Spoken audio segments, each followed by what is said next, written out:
Shalom saudara sekalian, lama tidak berjumpa, sudah setahun, tapi saya percaya Anda diberkati berlimpah-limpah. Tahun ini dikenal sebagai tahun pelipat gandaan mujizat. Pak Niko sampaikan pesan Tuhan, dan ini menarik sekali, kata mujizat kan seringkali disalahartikan oleh gereja dengan salah kaprah, bahwa orang Kristen berpikir mujizat itu adalah buta lihat, tuli dengar, mati, bangkit, lumpuh jalan. Tapi tolong mengerti, kalau kita melihat kembali kepada kitab Joel yang kedua, 28-31, Alkitab menulis dengan jelas, Aku Tuhan akan membuat mujizat di langit dan di bumi, kan gitu. Di langit adanya matahari gelap dan bulan jadi merah darah. Bapak Ibu, tapi yang namanya di bumi ada 3. Mujizat di langit dan di bumi. Yang di bumi ada 3. Darah, api, gumpalan asap. Itu bahasa Alkitab sekali tuh. Bahasa daerah peluitnya lah gitu. Darah itu aniaya, yang namanya asap itu kerusuhan, yang namanya gumpalan asap itu perang.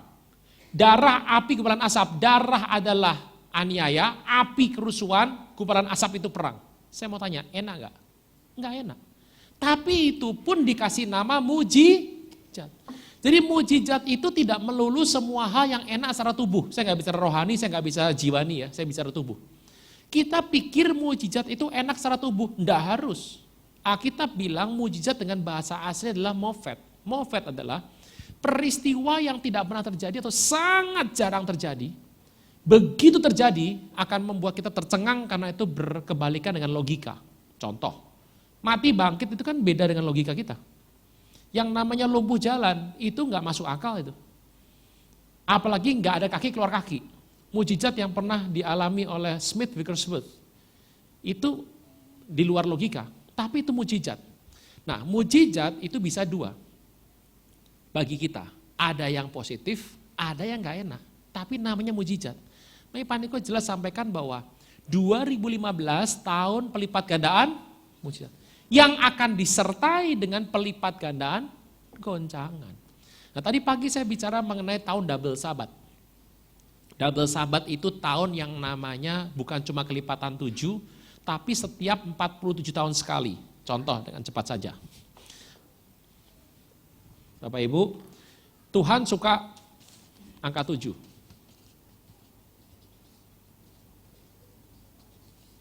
Makanya dikatakan bahwa firman Tuhan berkata, kuduskanlah hari Sabat. Sabat itu kan bahasa Indonesia. Bahasa Ibraninya adalah Shabbat. Bahasa Inggrisnya adalah Sabbath.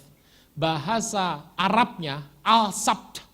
Bahasa Indonesianya Sabtu. Bahasa Jawa Setu.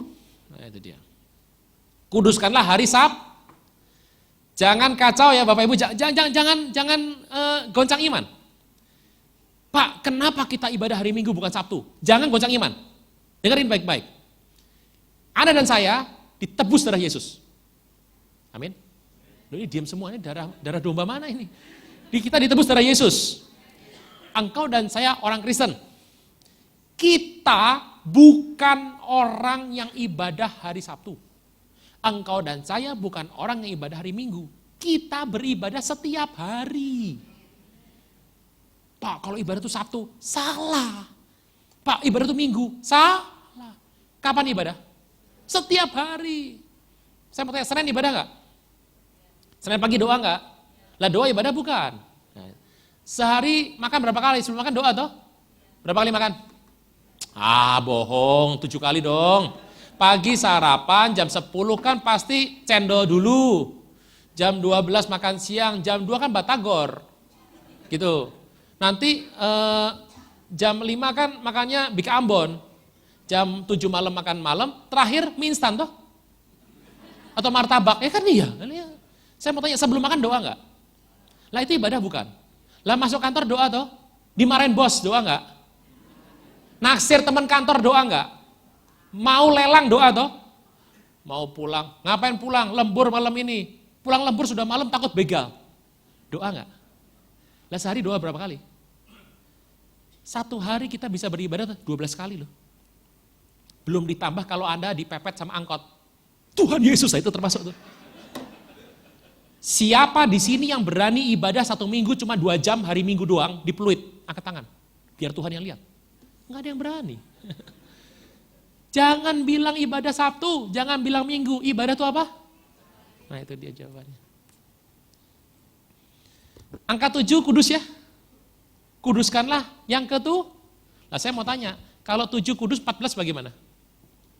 Oh iya, 21? Pasti dong, 28? Kenapa tidak? 35? Absolutely. 42? So pasti. 49 bagaimana? 1, 2, 3, 4, 5, 6, 7 kudus. 7 yang ke-7 gimana? Super kudus. Bahasa kita double sabat. Ini sabat. Ini double sabat. Jadi double sabat itu adalah tahun yang ke-7 yang ke-7. Jadi setiap 49 tahun namanya tahun double sabat. Dan tolong mengerti, di muka bumi ini sejarah mencatat setiap kali terjadi tahun double sabat, peristiwa besar selalu ada.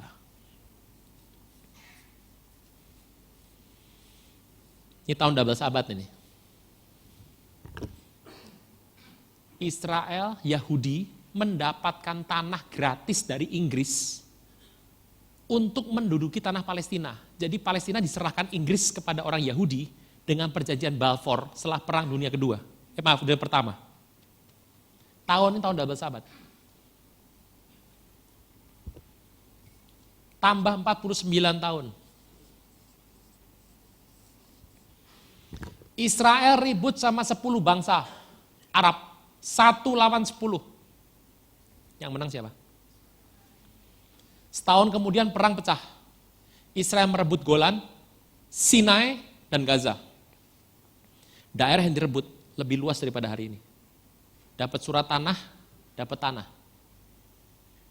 Anda mungkin santai. Ya Anda nggak ngalamin. Ini yang mati 7.000 ini. Dikit banyak. Tergantung.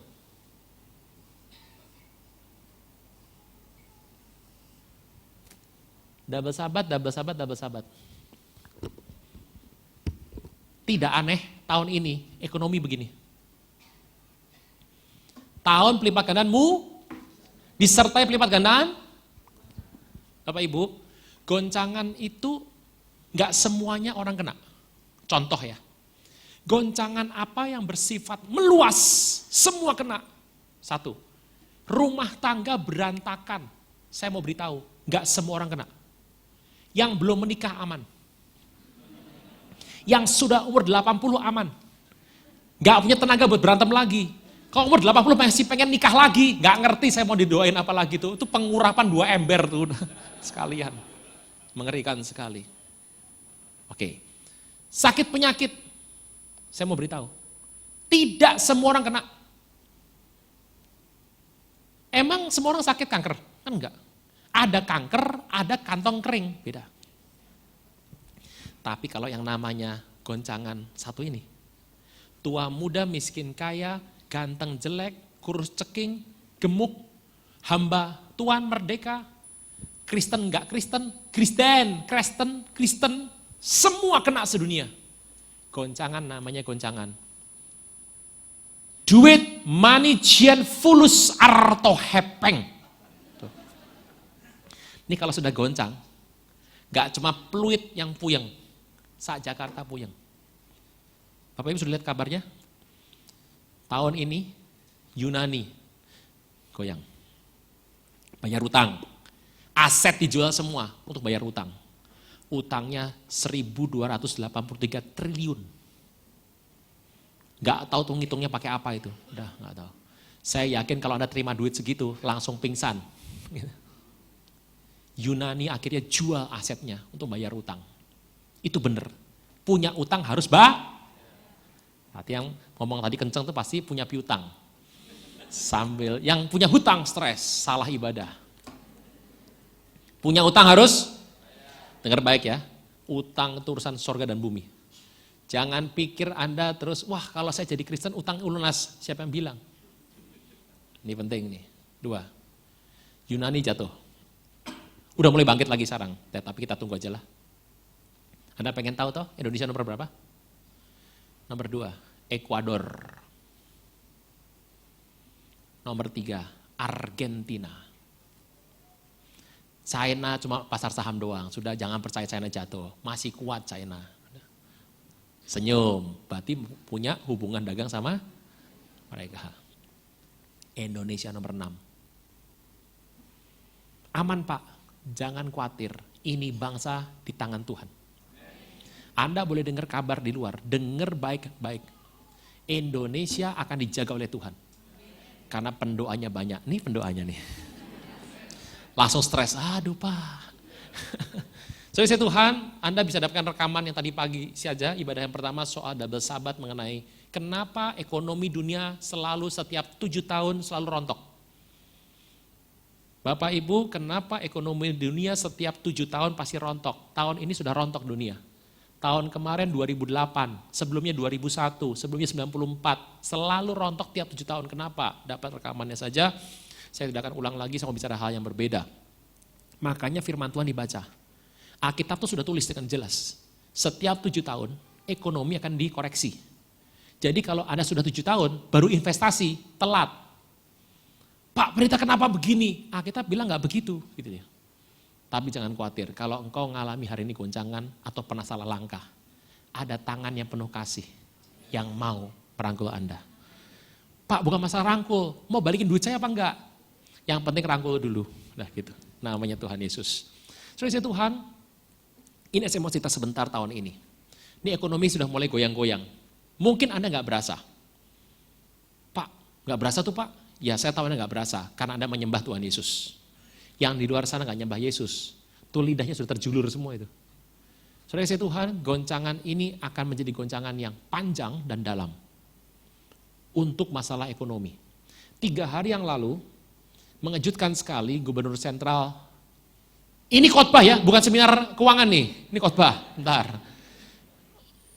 Janet Yellen adalah Gubernur Sentral Bank di Amerika, Federal Reserve, baru saja menyampaikan, kalau tidak salah hari Kamis malam, bahwa dia memberikan sebuah tanda signal, September nanti, kurs bunga Amerika, bunganya akan dinaikkan. Anda tahu kalau itu naik, maka dolar di muka bumi akan tersedot ke Amerika. Gitu. Dan dampaknya dunia akan cukup ramai. Kita akan lihat saja nanti bagaimana, karena semua memang sudah ditentukan. Kita berkata tanda Tuhan mau datang, tanda paling gampang adalah krisis ekonomi. Halo? Ada yang bilang gini, apa lu KT deh Pak? Udah stres itu utang udah banyak tuh, utang yang begitu. Kalau Anda punya utang, minta ampun sama Tuhan. Nomor 2, datang di bawah kaki Tuhan, minta petunjuk Tuhan. Nomor 2. Yang pertama adalah udah mulai goncang nih. Jadi nilai tarik semua, dolar akan menguat atas semua mata uang. Ciri pertama Tuhan mau datang adalah krisis eko. Yang kedua, penyesatan di mana-mana. Ini Paniko sampaikan lagi mengenai dasar keselamatan. Kita sudah lama tidak pernah mengoreksi kembali. Kita tuh punya pandangan doktrin soal keselamatan tuh bener apa enggak. Sejak hari ini nanti sampai terus ke depan, kita akan melihat banyak cerita mengenai kekuatan, menguatkan, mengkonfirmasi kembali mengenai cara pandang kita soal doktrin keselamatan yang mungkin selama ini kita masih goyang. Karena banyak orang berpikir bahwa sekali selamat, selamat. Habis dosa, habis buat dosa, habis berzina, tetap selamat katanya. Nah kita akan bahas nanti kapan-kapan. Anda dengarkan saja, di tempat ini akan terus dibahas. Ini yang saya mau cerita mengenai penyakit keuangan. Anda suka dengan judul khotbah, itu saja, financial disease, penyakit keuangan. Gini Bapak Ibu, saya percaya bahwa berkat Tuhan itu berlimpah dalam hidup kita. Contoh pertama, nafas itu berkat, amin.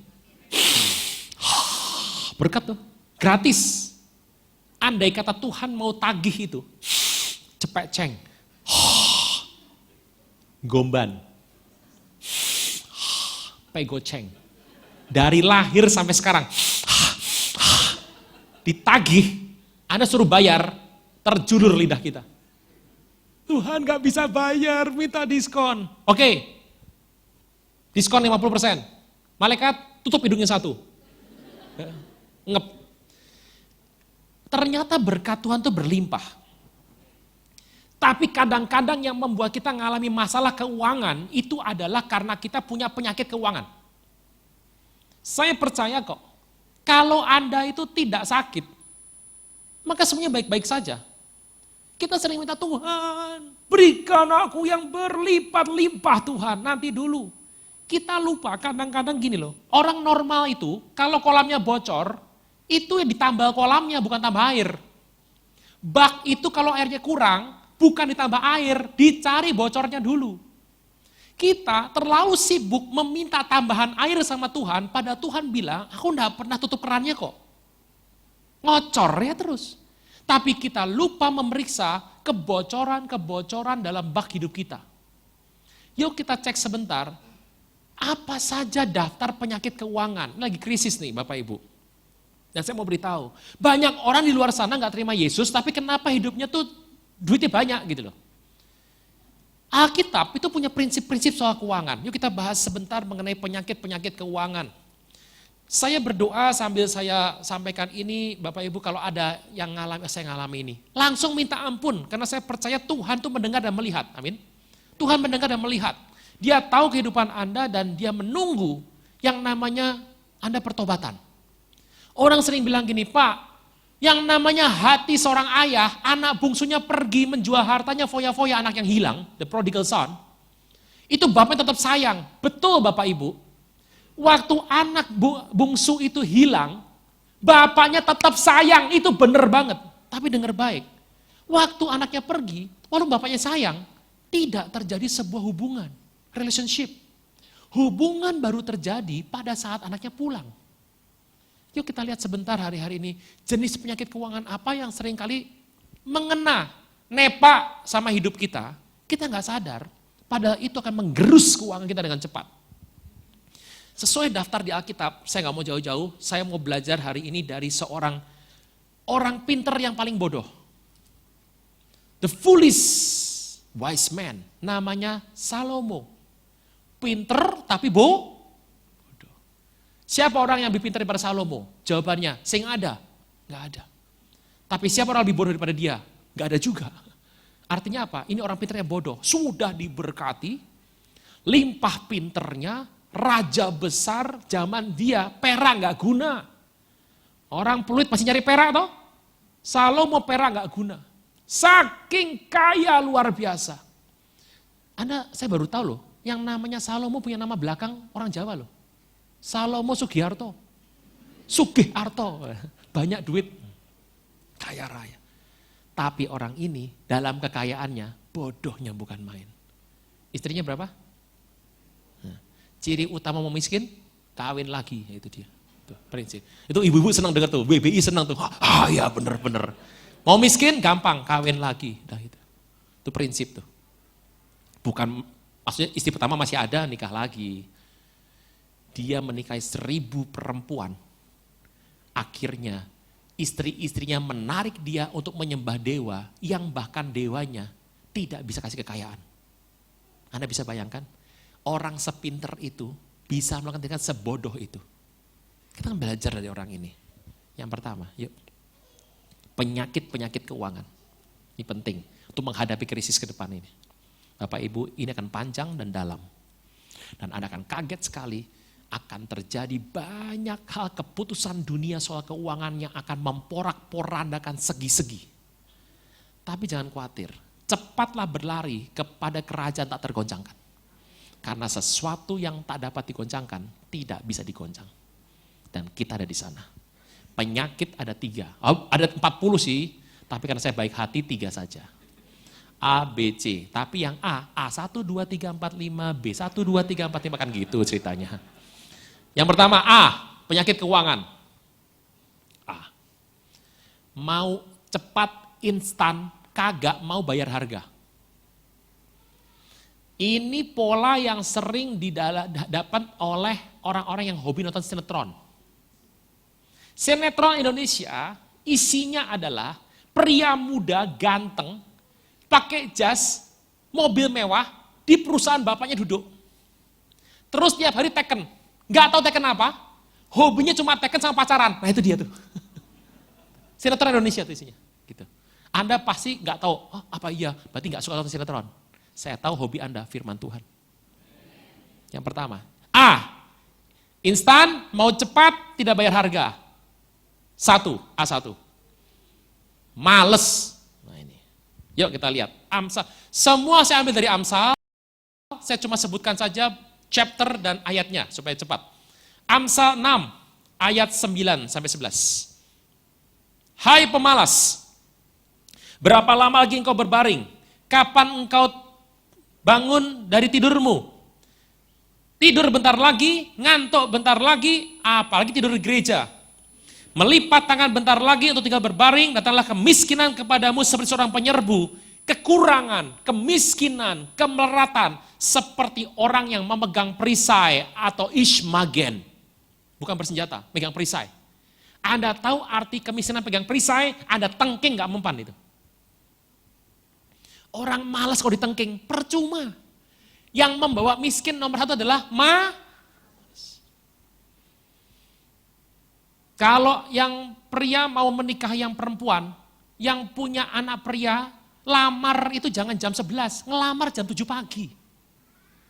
Kalau jam 7 pagi Anda ke rumah calon menantu perempuan, dia di depan rumah sambil menyanyi. You hold my word in your hand, you hold my word in your hand, and I am amazed of your love. Jam 7 sudah nyanyi nyembah Tuhan. Di halaman, keluarkan kalung, ikat lehernya. Itu mantu kesayangan. Oh, ngelamar jam 11, keluar, itu gulungan rambut pindah sini. Mata sipit, mayones di sini. Bilang sama anak laki-lakimu, nah, dunia tidak selebar daun kelor. Males. Hobinya tidur, tidur. Di gereja tidur, di rapat tidur. Pangkat nggak akan naik. Perut sama pangkat, perut mendahului pangkat. Pangkat masih rendah, perutnya perut bos. Bisa. Males. Yang begini gak usah lama-lama. Bapak Ibu saya nggak bicara gereja, nggak bicara mengenai dunia. Pokoknya prinsip ini, Anda kena langsung kere. Udah gitu aja. Jangan lama-lama sama karyawan yang males. Beneran. Pak, bos saya males, pindah bos. Udah gitu aja. Anda mau pecat dia nggak bisa. Nomor 2. Amsal 8, 18. Nomor 2. A2. Amsal 8, 18. Kekayaan kehormatan daripadaku, harta tetap dan keadilan. Buahku lebih berharga daripada emas, bahkan daripada emas tua. Hasilku lebih daripada perak pilihan. 19. Siapa itu? Baca perikopnya. Namanya Hikmat. Kita bersama saya, Hikmat. Nomor 2. Tidak berhikmat, kurang mau dididik. Tolong ngerti, peletak dasar perusahaan besar di Indonesia, konglomerat besar di Indonesia, generasi pertama, waduh nggak sekolah. Kerjanya, uletnya luar biasa. Nggak sekolah, tapi jangan ngadu ulet sama mereka. Sehari kerja bisa 14-15 jam. Penampilan baju kaos oblong, sendal cepit, tapi jangan ngadu sama dia tidur cuma 4 jam sehari. Itu peletak dasar yang namanya pembangun perusahaan besar di Indonesia. Ini opa-opa tua ini kalau ngomong sama generasi kedua sama ketiga, kacau balau ini. Papa nggak sekolah aja sukses. Waduh. Jangan diikutin loh ini. Karena zaman mereka tidak ada sekolah, nggak apa-apa, nggak ada kompetitor. Zaman sekarang sekolah aja nganggur, apalagi nggak mau sekolah. Tolong tangkap baik-baik, anak muda yang sudah lagi kuliah, dengar saya baik-baik. Jangan pikir bahwa sekolah cuma dapat ilmu. Sekolah itu mendapat jejaringan pertemanan. Ilmu gak cuma dari sekolah, dari luar banyak kok. Anak yang pernah keserempet motor 4 kali, tahu bahwa nyebrang harus pelan-pelan. Pelajaran seperti itu gak perlu di sekolah. Sekolah adalah tempat di mana Anda bertemu dengan peluang-peluang Tuhan berikan di masa depan. Dengar ini baik sebuah kisah. Saya mengambil kuliah lanjut. Hari itu terlalu muda sekali, kuliah sudah lanjut. Kenapa saya mau sekolah lagi? Bukan pengen pinter mau baca buku. Mau pinter baca buku, nggak usah sekolah. Pak, saya nggak bisa baca Pak, itu sekolah sudah gitu aja. Waktu saya sekolah bersama teman-teman saya, dan teman-teman saya itu mayoritas adalah direksi-direksi dari BUMN Indonesia. Lah saya masih muda, nggak punya kerjaan. Nah orang punya BUMN kerjanya boro-boro sekolah, banyak bikin tugas, pusing bikin perusahaan. Saya bilang, perlu dibantu Pak? Ya. Mereka bikin tugas, kelompok. Aduh saya nggak ada waktu nih, saya yang bikin.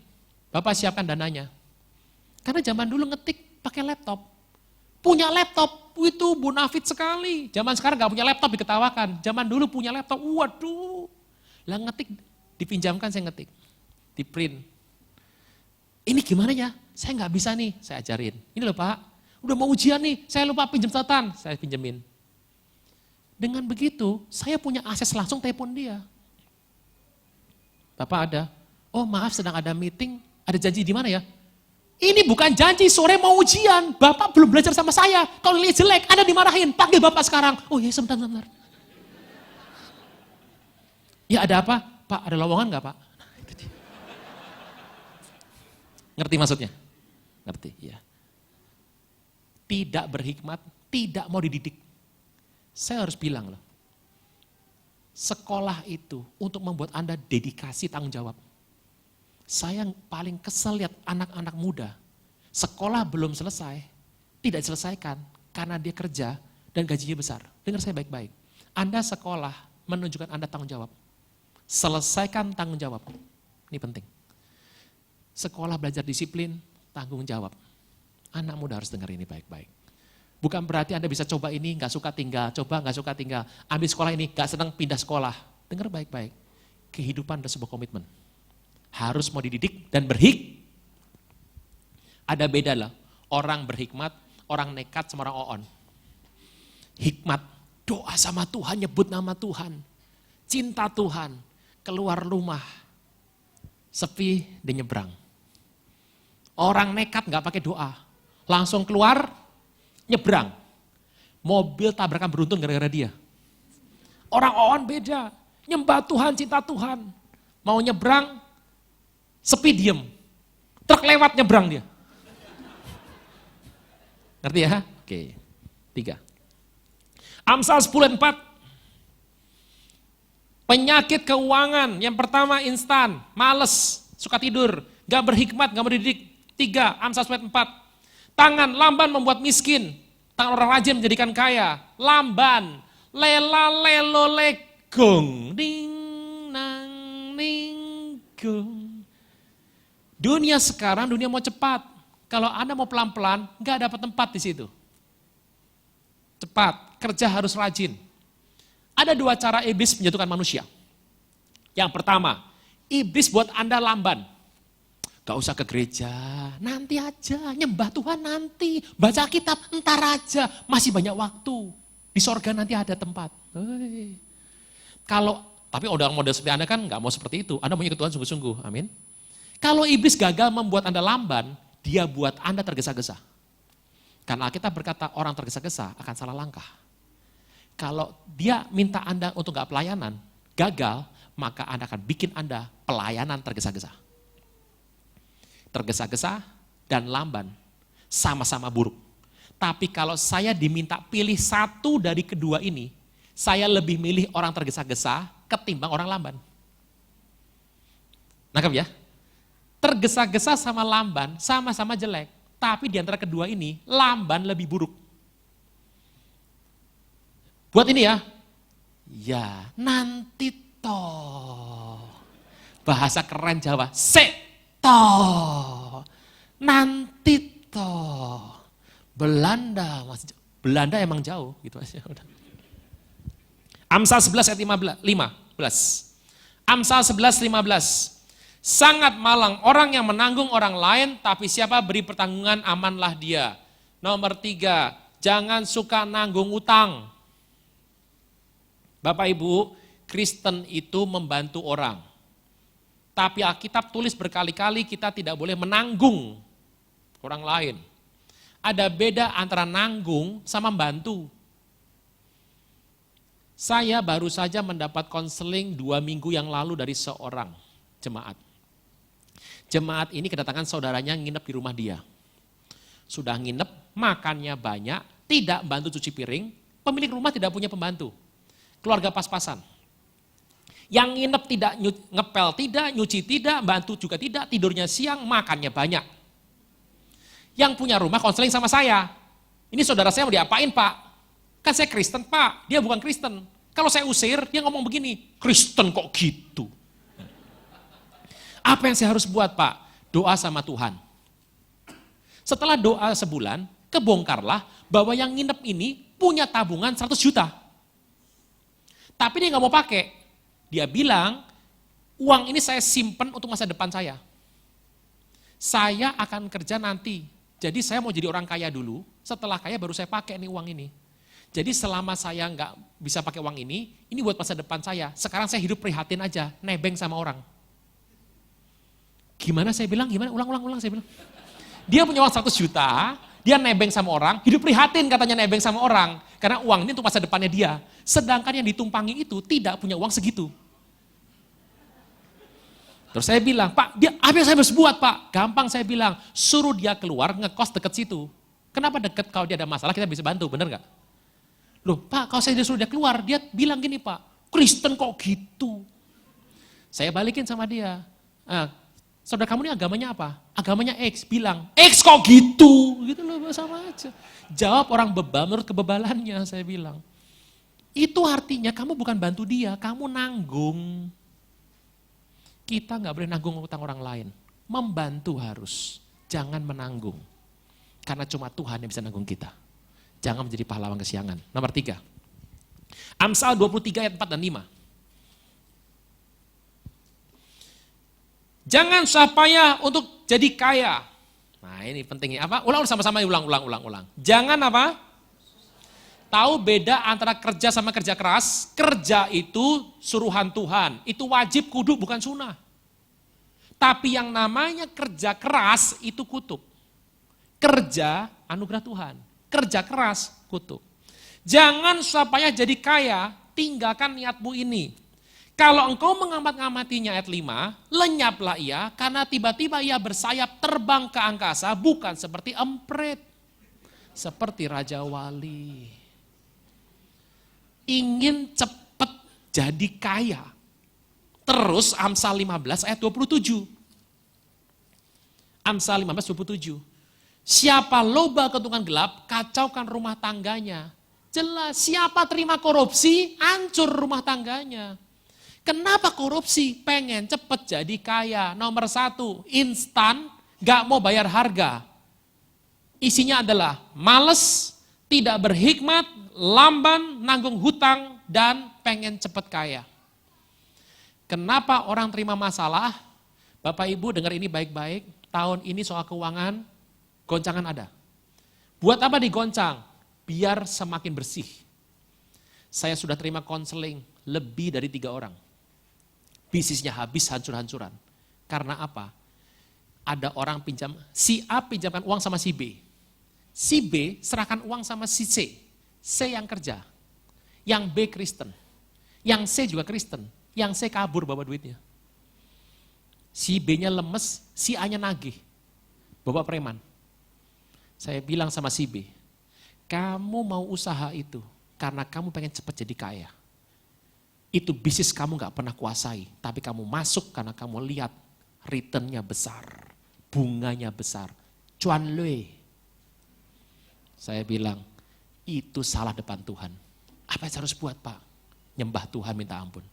Setelah nyembah bisa balik gak uang saya? Belum tentu, saya bilang. Nomor 2, A, instan, B, sekarang B nih. B, dosa. Apa yang membuat orang cepat miskin? Lamban, males, gak punya hikmat, nanggung utang, dan cepat pengen kah? Yang kedua, B, dosa. 1. Amsal 5 ayat 10. Supaya orang lain jangan menyenangkan diri dengan kekayaanmu, hasil usaha payahmu jangan masuk ke rumah orang tidak dikenal. Apa artinya? Ini bicara mengenai baca perikopnya. Nasihat mengenai perzinahan. Amoral.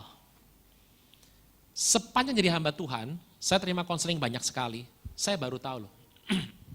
Ada 2 dosa yang membuat orang terkuras duitnya paling cepat. Dosa itu bikin kita kacau balau. Tapi ada 2 dosa yang membuat kita miskin dengan cepat. Yang pertama adalah ikut kuasa gelap opo-opo. Santet babi ngepet. Nah itu dia. Siapa terpikat dengan seperti ini, duitnya ludesnya cepat sekali. Saya Tuhan hati-hati. Keluarga saya ada yang ikut Gunung Kawi, keluarga saya ada. Dan tidak pernah jadi kaya. Saya Tuhan, yang kedua, dosa apa yang buat orang cepat miskin? Zina. Cepat sekali. Hati-hati sama 2 dosa ini. Duitnya cepat ludes. Bocornya bak cepat. 2. Amsal 10 ayat 2 dan 3. Harta benda yang diperoleh dengan kefasikan tidak berguna, tapi kebenaran menyelamatkan orang dari maut. Tuhan tidak biarkan orang benar menderita kelaparan, tapi keinginan orang fasik ditolaknya. 2. Fasik, jahat. Orang buat fasik, orang hidupnya jahat, duitnya cepat habis. Pernah dengar ada begal motor, ketangkap polisi? Sudah berapa kali nyolong kamu? 32 kali. Waduh. Harusnya kalau dia nyolong 32 kali, harusnya kaya. Saya mau tanya, kenapa begal gak pernah kaya? Saya kenal seorang rekan, udah zaman Orde Baru dulu lah. Orang pajak, waduh rumahnya, tegelnya. Ya, zaman sekarang mah tegel mewah banyak, zaman dulu mah susah kan. Waduh rumahnya mewah. Anaknya 2 laki-laki kena narkoba. Begitu narkoba masuk rumah sakit, bolak-balik rehab gak beres-beres. 1 rumah sama isinya dijual sama anaknya. Bapaknya sudah tua, dijual semua, bapaknya stroke. Jadi waktu dalam stroke ini, anaknya 2 akhirnya meninggal dalam overdosis. Rumahnya habis, bapaknya gak punya pengobatan lagi. Harta yang diperoleh dengan kefasikan tidak berguna. Saya bilang sama teman saya, usia 20 kamu ngalami masalah, 30 ngalami masalah, masih bisa bangkit. Kalau 70 tahun masuk bui, saya mau beritahu, tenagamu sudah beda. Kok pada diam semua sih? Bukan Anda tuh ya? Ada yang bilang gini, mirip saya Pak. Udah. Terus. Amsal 28 ayat 8.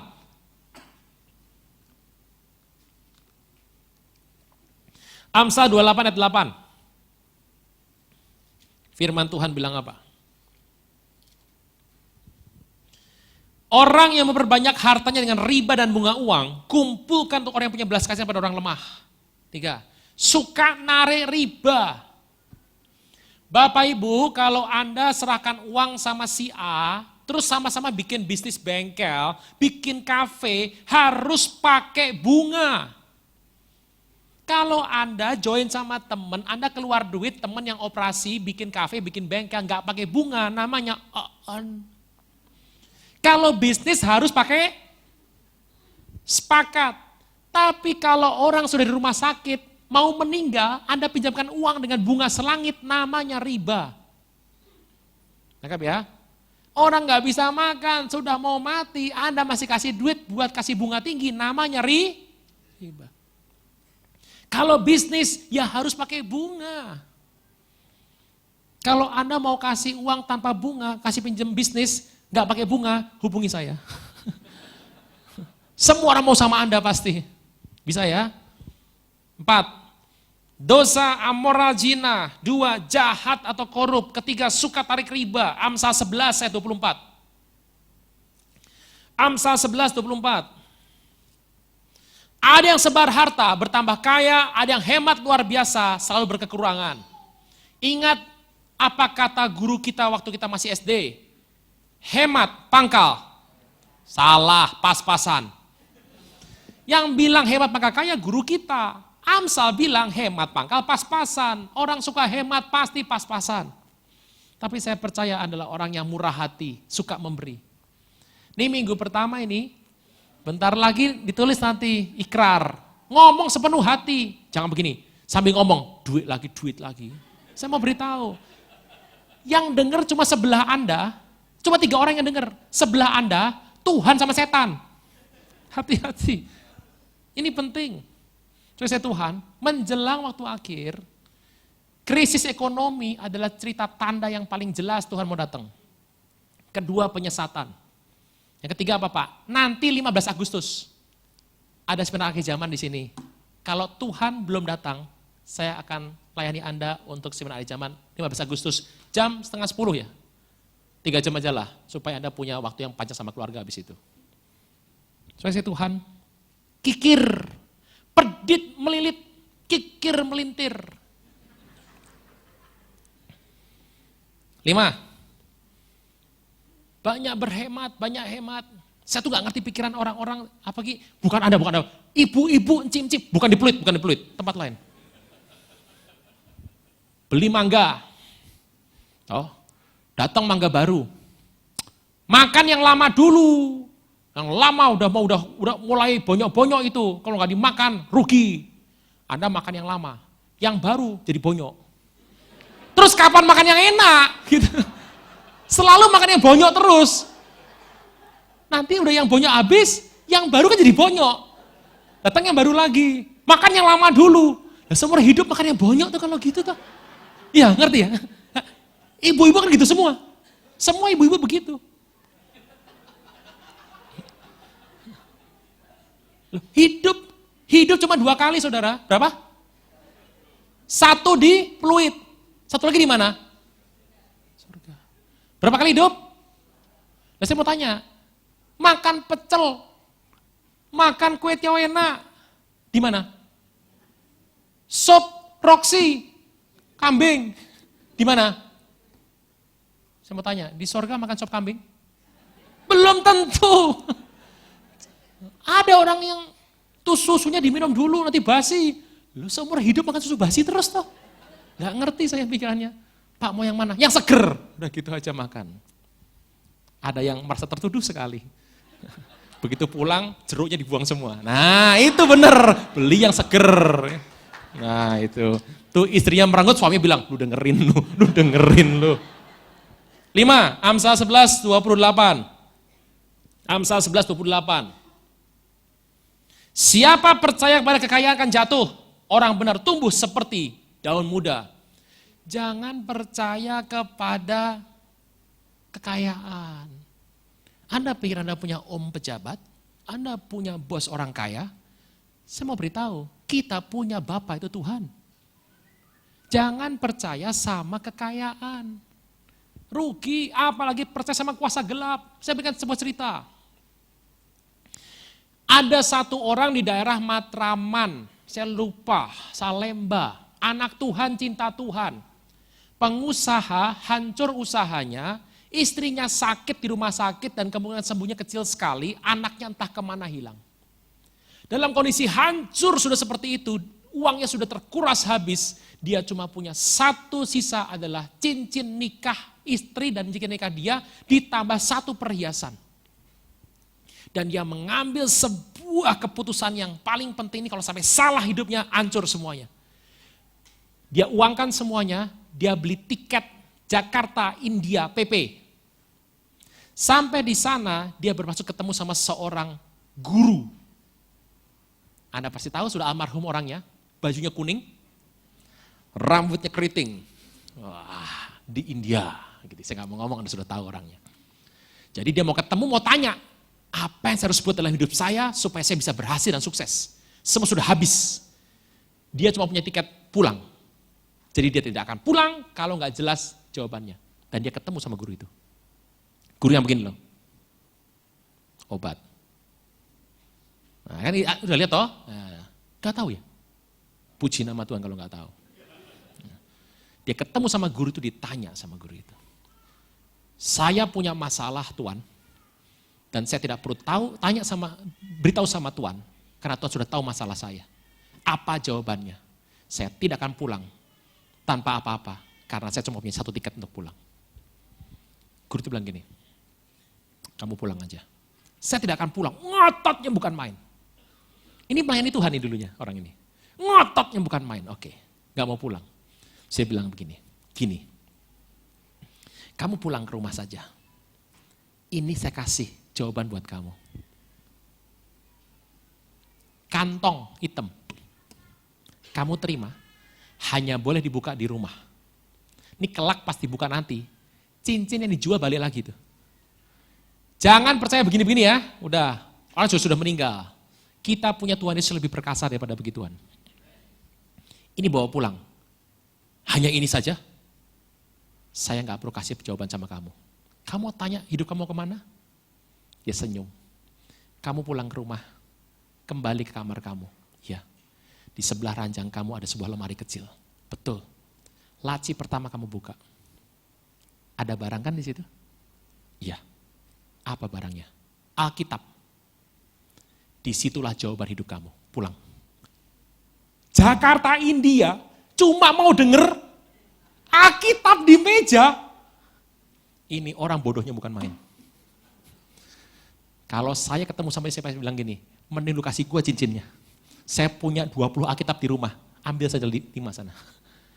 Muter-muter dunia, endingnya apa? Alkitab. Kalau Alkitab, orang peluit juga punya. Artinya apa sih? Guru itu mau ngasih tahu. Ngapain tanya sama saya? Alkitab lebih sakti. Orang pelit pegang Alkitab semua? Mantap, sudah gitu aja. Rekan lain juga sama. Masalah rumah tangga banyak, kehidupan hancur lebur segala macam, udah parah sekali. Dia memutuskan, anak Tuhan ini, memutuskan untuk cari suhu di Jakarta. Suhunya kacamata gemuk, saya gak perlu ngomong, Anda tahu lah. Gemuk.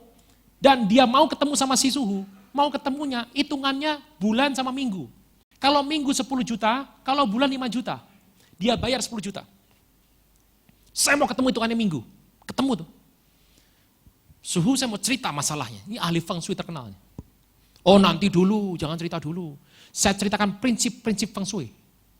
Nanti pertemuan kedua baru boleh bicara. Lu, 10 jutanya angus. Ngantri lagi, 5 atau 10. 10 minggu. 20 juta sudah keluar. Dia duduk. Apa masalah kamu? Hidup saya begini-begini sudah habis semuanya sekarang. Tolong suhu. Apa nasihatnya? Dihitung. Siapa? Oh, itu. Oh, dana rumah mana? Bapak. Wah. Di rumah kamu nih yang paling bagus nih, energi paling kuat itu positif energinya adalah daerah ruang tamu. Oh iya. Emang kenapa suhu? Di ruang tamu ada sebuah foto atau gambar lukisan besar itu. Itu memancarkan energi. Bagus sekali. Itu foto siapa? Foto Tuhan di Getsemani lagi nangis. Nah, istrinya Katolik soalnya. Itu foto bagus. Jadi kamu pulang aja, doa di bawah foto itu. Ya, udah.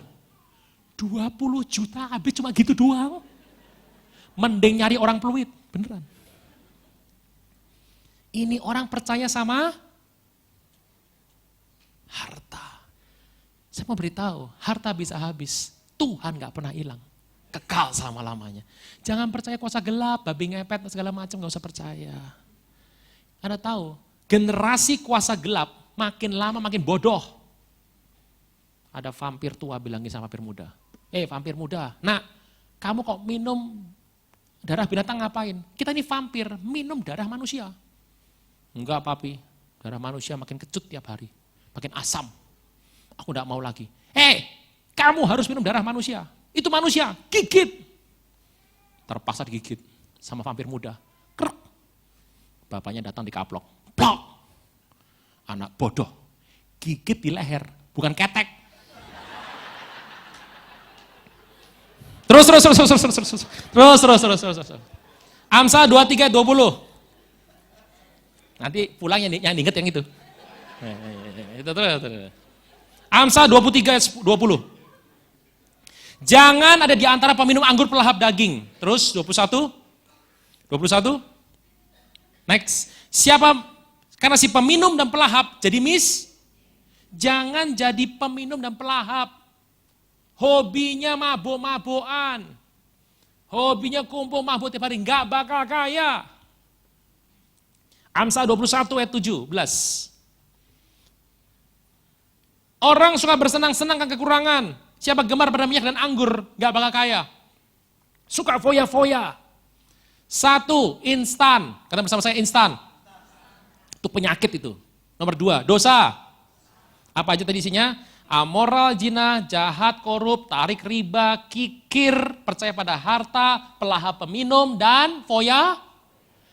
Hati-hati, 1 kena, ludes duit. Yang ketiga, 1 pengen instan, A, B, dosa. Yang ketiga, pengen dihormati manusia. Amsal 14:23. Amsal 14:23.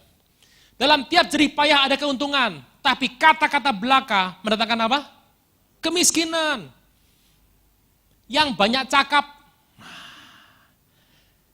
Calon mertua, dengar saya baik-baik, ketemu mantu banyak ngomongnya, tanya baik-baik, apakah Anda seorang pengacara atau pendeta? Kalau bukan, jangan diterima. Yang banyak cakap, miskin cepat. Yang gak pernah ngomong tuh dokter gigi, tutup ini. Karena dia tahu ada bau, tutup. Nah, itu. Pendiam sekali. Yang banyak cakap cuma 2, pendeta sama pengacara. Jadi kalau bukan bagian dari 2 itu, bilang, nak, cari lagi mantu yang lain, calon yang lain. Gitu ya. Banyak cakapnya, kalau ngomong banyak banget. 1 talenta, 2 talenta, 5 talenta. Anda baca yang 5 talenta, Anda baca 1 talenta. Yang 1 talenta ditegur sama tuannya, berdebat 45 kata. Pak, bisa nikahkan kami sekarang, Pak. Gereja kita memutuskan 3 bulan atau 6 bulan, baru boleh menikah. Gak bisa lebih cepat, Pak.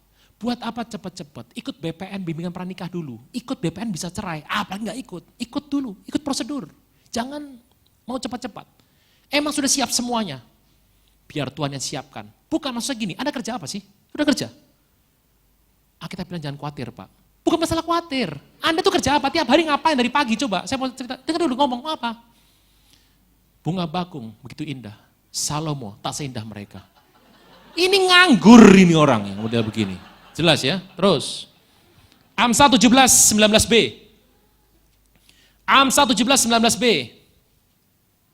Siapa suka bertengkar, suka pada pelanggaran. Siapa mewahkan pintunya mencari kehancuran. Suka pamer. Waduh, akiknya banyak, kalau garuk ketombe. Biar akiknya di sini. Hati-hati. Kalau punya jam tangan baru,